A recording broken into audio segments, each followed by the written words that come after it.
অল্পতে তুষ্ট থাকা এবং বিপদে অভিযোগ না করা এটাই হল প্রকৃত আভিজাত্য।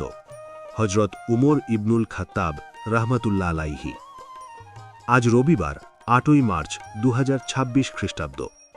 ঋতুর পরিক্রমায় আজ বছরের ৬৭তম দিন। বাংলা তারিখ অনুযায়ী আজ ২৩শে ফাল্গুন ১৪৩২ বঙ্গাব্দ এবং হিজরি ১৮ই রমজান ১৪৪৭।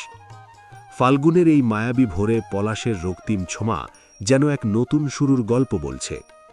ঋতুরাজের এই প্রাণবন্ত আগমনে আপনার দিনগুলো ভরে উঠুক সাফল্যের রঙে আর অফুরান্ত আনন্দে। শুভ বসন্ত। বিশ্বের বৃহত্তম বেসরকারি উন্নয়ন সংস্থা ব্রাকের প্রতিষ্ঠাতা ফজলে হাসান আবেদ এবং ভারতের প্রখ্যাত উর্দু কবি ও গীতিকার সাহির লুধিয়ানাভি এর জন্মদিন। ইসলামিক ফাউন্ডেশনের ক্যালেন্ডার অনুযায়ী আজ ৮ই মার্চ ইফতারের সময় সন্ধে ৬টা ৬ এবং সেহরির শেষ সময় ভোর ৪টে ৫৮।